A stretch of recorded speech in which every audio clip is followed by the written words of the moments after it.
Movie industry ಇವಳು film industry ನನಗೆ ಸೀರಿಯಲಲ್ಲಿ ಬರಲೇಬೇಕು, ಯಾವ್ದಾರು ಸೀರಿಯಲ್ ಬಂದೇ ಬರ್ತೀನಿ. ಇನ್ನು 3 ಮಂತ್ಸಲ್ಲಿ ಚಾಲೆಂಜ್ ಅಂತ ನಾನು ಅನ್ಕೊಂಡಿರೋದು. ಯಾರು ಸೀರಿಯಲಲ್ಲಿ ಕರೀಲೇಬೇಕು, ಹೋಗಲೇಬೇಕು ಸೀರಿಯಲ್. ಹಾಂ, ಯಾವ ಪಾತ್ರ ಕೊಟ್ಟರು ಮಾಡ್ತೀನಿ ಸೀರಿಯಲಲ್ಲಿ. ಮಕ್ಕ ಮಾಡೇ ಮಾಡ್ತೀನಿ. ಕಾಯ್ತಾ ಇದ್ದೀನಿ, ವೆಯ್ಟಿಂಗ್ ಫರ್ ಸೀರಿಯಲ್. ಇವಾಗ ನಿಂಗೆ ಸಿಕ್ಕಿರೋ ಸ್ಟಾರ್ ಹೀರೋ ಮೂವಿ ಸಿಕ್ಕಿದೆ ಅಂತ ಕೇಳ್ಪಟ್ಟಿದ್ದೀನಿ. ಸೊ ಅದಕ್ಕೇನಾದರೂ ದಚ್ಚುನ ರೆಫರ್ ಮಾಡ್ತೀಯಾ ಅಂತ? ಪಕ್ಕ ಮಾಡ್ತೀನಿ. ಯಾಕೆ ಅಂದರೆ ಅವನು ಮಾಡಬೇಕು ಅಂತ ಒಂದು ಛಲ ಇದೆ.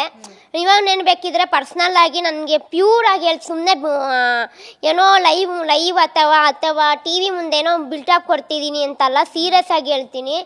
ನನಗೆ ಇವನು 2 years ಮನು ಅನ್ನೊಂದು ಮೂವಿ ಸಾಂಗ್ ಶೂಟಿಗೆ ಹೋದಾಗಲೇ ನನಗೆ ನಿಮಗೂ ಗೊತ್ತು, ನೀವು ಪರ್ಸ್ನಲ್ ನೋಡಿ ಆವಾಗಲೇ ಪರಿಚಯ ಆಗಿದ್ದು. ಅದಕ್ಕಿಂತ ಮುಂಚೆ ಕಾನ್ಫರೆನ್ಸ್ ಕಾಲಲ್ಲಿ ಮಾತಾಡಿದ್ದೆ. ನನಗೆ ಅವಾಗ ಇವ್ನು ಯಾರಪ್ಪ ನಂಗೆ ಅಷ್ಟು ಗೊತ್ತಿಲ್ಲಲ್ಲ, ಏನೋ ಅಂತಾನಲ್ಲ ಅಂತ ನಾನು ಹಂಗೆ ಥಿಂಕ್ ಮಾಡಿದ್ದೆ.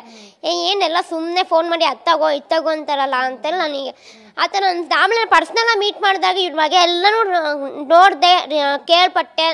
ತುಂಬ ಅವ್ನ ಫ್ಯಾಮಿಲಿನ ಮೀಟ್ ಮಾಡಿದಾಗ ಇನ್ನೂ ನನಗೆ ತುಂಬ ಖುಷಿ ಆಯಿತು. ಅಷ್ಟೆಲ್ಲ ಚೆನ್ನಾಗಿ ನೋಡ್ಕೊಂತಾನೆ. ತಂಗಿನೂ ಕೂಡ ಅಷ್ಟೇ ಚೆನ್ನಾಗಿ ನೋಡ್ಕೊತಾನೆ ಅವನು. ಒಂದು ಹೆಣ್ಮಕ್ಳಾಗಲಿ ಗಂಡು ಮಕ್ಕಳಾಗಲಿ ಎಷ್ಟು ಚೆನ್ನಾಗಿ ನೋಡ್ಕೊತಾನೆ. ಅಂಥ ಫ್ರೆಂಡ್ಸ್ ಸಿಕ್ಕಿದಾಗ ಸಪೋರ್ಟಿವ್ ನನಗೂ ಸಪೋರ್ಟ್ ಮಾಡ್ತಾನೆ. ನಾನು ಸಪೋರ್ಟ್ ತಪ್ಪೇನಿಲ್ಲ. ಇವಾಗ ನನ್ನ ಇಷ್ಟಪಡೋವನ್ನೇ ನಾನು ಅಷ್ಟು ಚೆನ್ನಾಗಿ ದುಡ್ಡು ಕೊಟ್ಕೊಂಡು ಅಷ್ಟೆಲ್ಲ ನೋಡ್ಕೊಂಡಿದ್ದೀನಿ ಅಂದಮೇಲೆ ನಾನು ನೋಡ್ಕೊಳ್ಳಲ್ವಾ ಅಂದರೆ ನಾನು ಆ ರೀತಿಯಲ್ಲ, ನಾನು ದುಡ್ಡು ಕೊಟ್ಕೊಂಡು ನೋಡ್ಕೊತೀನಿ ಅಂತಲ್ಲ. ಸಪೋರ್ಟಿವ್ ಆಗಿ ಒಂದು ಚೆನ್ನಾಗಿ ಒಬ್ಬೊಬ್ರು ಸಪೋರ್ಟ್ ಮಾಡ್ಕೊಂಡು ಚೆನ್ನಾಗಿ ನೋಡ್ಕೊತಿದ್ದೀನಿ. ಇನ್ನು ತಪ್ಪಾಗೇನೋ ಅಂದಾಗ ಸಿಟ್ಟು ಮಾಡ್ಕೊತೀನಿ, ಬೈತೀನಿ. ಬಟ್ ನಾನು ಬೈದರೆ ಮಾತ್ರ ಅವ್ನು ಸಹಿಸ್ಕೊತಾನೆ. ಅದೇ ಬೇರೆಯವ್ರು ಬೈದ್ರೆ ಸಹಿಸ್ಕೊಳ್ಳ. ನಾನೇ ನಿಂಗೆ ತಲೆಗೆ ಹೊಡೆದ್ರೂ ಸುಮ್ಮನೆ ಆಗ್ತಾನೆ. ಯಾಕೆ ಅಂದರೆ ಅವನು ನನ್ನ ಫ್ರೆಂಡ್ಶಿಪ್ಗೆ ಅಥವಾ ನನ್ನ ಮೇಲೆ ಒಂದು ಪ್ರೀತಿಗೆ ಅವನು ಅಂದರೆ ಪ್ರೀತಿ ಅಂದರೆ ಫ್ರೆಂಡ್ಶಿಪ್ಪಲ್ಲಿ ಪ್ರೀತಿ, ಆ ಥರ ಒಂದು ಕೇರ್ ಅವ್ನು ನನ್ನ ಮೇಲೆ ಅಡ್ಜಸ್ಟ್ ಅಂದರೆ ಅರ್ಥ ಮಾಡ್ಕೊಂಡಿದ್ದಾನೆ. ನನ್ನ ಫ್ರೆಂಡು ಅಂತ ಅವ್ನು ಮನಸ್ಫೂರ್ತಿಯಾಗಿ ಅಕ್ಸೆಪ್ಟ್ ಮಾಡ್ಕೊಂಡಿದ್ದಾನೆ. ಅದಕ್ಕೋಸ್ಕರ ಬೆಸ್ಟಿ ಅಂದರೆ ಬೇರೆ ಥರ ಎಲ್ಲ ಥಿಂಕ್ ಮಾಡ್ತೀರ. ಬೆಸ್ಟಿ ಅಂದರೆ ನಮ್ಮ ಕಷ್ಟ ಸುಖಕ್ಕೂ ಅಥವಾ ನಮ್ಮ ಕಣ್ಣೀರಿಗೆ ಒರೆಸೋ ಪಾತ್ರ ಆಗ್ತಾರೆ. ಇವಾಗ ಹೆಣ್ಮಕ್ಳು ಮಾತ್ರ ಫ್ರೆಂಡ್ ಆಗಬೇಕು ಅಂತಿಲ್ಲ.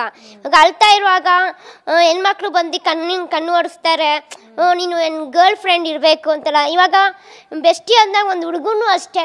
ಇವಾಗ ನಾನು ಅತ್ತಾಗಲ್ಲ ಬಂದು ಸಮಾಧಾನ ಮಾಡ್ತೇನೆ, ಅತ್ತಾಗಲ್ಲ ಏನೋ ಒಂದು ನೀನು ಏನು ಕಳ್ತೀಯಾ, ನೀನು ಏನು ಕಳಬೇಕು ಅಂತ ಒಂದು ಅಟ್ಲೀಸ್ಟ್ ಒಂದು ಮಾತಾದರೂ ಹೇಳ್ತಾನಲ್ಲ, ಅಷ್ಟೇ ಕೇರ್ ಮಾಡ್ತಾನೆ ಅಕ್ಕ. ಸೀರಿಯಸ್ ಆಗಿ ಹೇಳ್ತೀನಿ. ಅವ್ನು ನಾನು ಎಲ್ಲೇ ಹೋದ್ರೂ ಅಷ್ಟೇ ಕೇರ್ ಮಾಡ್ತಾರೆ. ಕರ್ಕೊಂಡೋಗಿ ಜೋಪಾನಾಗಿ ಬಿಡೋದು ತುಂಬ ಕೇರ್ ಮಾಡ್ತಾನೆ ಫ್ರೆಂಡ್ ಆಗಿ. ಅಂದರೆ ಇವಾಗ ಸ್ಟಾರ್ಟಿಂಗ್ ಕೇರ್ ಮಾಡ್ತಾನೆ, ಆಮೇಲೆ ಚೇಂಜ್ ಆಗ್ಬೋದು ಅಂತ ನೀವು ಅದಕ್ಕೂ ಹೇಳ್ಬೋದು. ಬಟ್ ಅವ್ನ ಫ್ರೆಂಡ್ಶಿಪ್ ಅಷ್ಟೇ. ಇದು ಯಾವ ಕಾರಣಕ್ಕೆ ಲವ್ ಗಿವು ಆ ಥರ ಕನ್ವರ್ಟ್ ಏನಿಲ್ಲ. ಫ್ರೆಂಡ್ಶಿಪ್ಪಲ್ಲಿ ಪ್ರೀತಿ ಅಷ್ಟೇ. ಇವಾಗ ನಮ್ಮ ಬ್ರದರ್ ಸಿಸ್ಟರ್ ಯಾವ ಥರ ನಾವು ಪ್ರೀತಿನ ಸ್ಪ್ರೆಡ್ ಮಾಡ್ತೀವಿ, ಇವಾಗ ನಾನು ಹುಡುಗಿ ಫ್ರೆಂಡ್ಸಿಗೆ ನಾನು ಯಾವ ಥರ ತುಂಬ ಪ್ರೀತಿ ಮಾಡ್ತೀನಿ, ಅದೇ ಥರ ಇವನು ಅದೇ ಥರ ನಾನು ಕನ್ಸಿಡರ್ ಮಾಡ್ತಾ ಇರೋದು. ಸೊ ನನಗೆ ನಾನು ಅವನ್ನ ನೋಡ್ತಾ ಇರೋದೇ ಲೈಕ್ ಪಾಪು ಥರ ಚೈಲ್ಡ್ ಮೈಂಡ್ ಸೆಟ್ಟಲ್ಲಿ ನಾನು ನೋಡ್ತೇನೆ. ನಾನು ಇರೋದು ಹಾಗೆ. ನನಗೆ ಆ ಥರ ಮಕ್ಕಳಾಯ್ತು ಒಂಥರ ಗ್ರೇಸ್. ನಾನು ಬೆಳೆದಿರೋದು ಚೈಲ್ಡಿಸ್ ಥರನೇ. ನಾನು ಇವಾಗ ಎಷ್ಟೇ ಏಜ್ ಇದ್ರೂ ನಾನು ಚೈಲ್ಡ್ ಥರನೇ ಬಿಹೇವ್ ಮಾಡ್ತೀನಿ. ಯಾಕೆಂದರೆ ಮಕ್ಕಳಲ್ಲಿ ಒಂದು ಸಂತೋಷ, ಮಕ್ಕಳಲ್ಲಿ ಒಂದು ಒಳ್ಳೆತನ, ಏನೋ ಇನ್ನೋಸೆಂಟ್ ಇರುತ್ತಂತೆ ಮಕ್ಕಳುತನದಲ್ಲಿ. ಅದೇ ತೀರಾ ದೊಡ್ಡವರಾಗ್ಬಿಟ್ರೆ ಏನೋ ಅದು ಇಷ್ಟ ಆಗಲ್ಲ, ಲೈಫ್ ಎಂಜಾಯ್ ಮಾಡೋಕ್ಕಾಗಲ್ಲ. ಮಕ್ಳ ಥರನೇ ಇದ್ದರೆ ಎಷ್ಟು ಚೆನ್ನಾಗಿರೋ ಒಂದು ಮಗು ಎಷ್ಟು ಚೆನ್ನಾಗಿ ಮಾತಾಡುತ್ತಲ್ವಾ. ಸೊ ಅದೇ ಥರ ನಾನು ಅವ್ನ ಒಟ್ಟಿಗೆ ನಾನು ಸ್ಕೂಲ್ ಹುಡುಗಿ ಥರ ಇರೋದು, ಒಂದು ಸ್ಕೂಲ್ ಕಾಲೇಜ್ ಹುಡುಗಿ ಥರ ಕಾಮಿಡಿ ಮಾಡ್ಕೊಂಡು ಫ್ರೆಂಡ್ ಆಗಿರೋದು. ನೀವು ಅದನ್ನ ತಪ್ಪು ತಿಳ್ಕೊಂಡು ಯಾವುದ್ಯಾವುದಕ್ಕೂ ಕನ್ವರ್ಟ್ ಮಾಡ್ತೀರಾ. ಸೊ ನಾನೇನು ಎಲ್ಲದಕ್ಕೂ ಪ್ರೂವ್ ಮಾಡಬೇಕು ಅಂತ ನನಗೆ ಅವಶ್ಯಕತೆ ಇಲ್ಲ. ಇದೆಲ್ಲ ನನಗೆ ಆ್ಯಕ್ಚುಲಿ ಇದೆಲ್ಲ ಅನ್ವಾಂಟೆಡ್ ಥಿಂಗ್ಸು. ಇದು ನಾವು ಒಬ್ರ ಜೊತೆ ಇದ್ದೀವಿ ಅನ್ಸಸ್ನ ನಾವು ಲವ್ವರ್ಸಾ ಇಲ್ವಾ ಫ್ರೆಂಡ್ಸಾ ಅಂತೆಲ್ಲ ಪ್ರೂವ್ ಮಾಡೋದು ಅದು ಅನ್ವಾಂಟೆಡ್ ಥಿಂಗ್ಸ್ ಅಂತಲೇ ಹೇಳೋಕ್ಕೆ ಇಷ್ಟಪಡ್ತೀನಿ.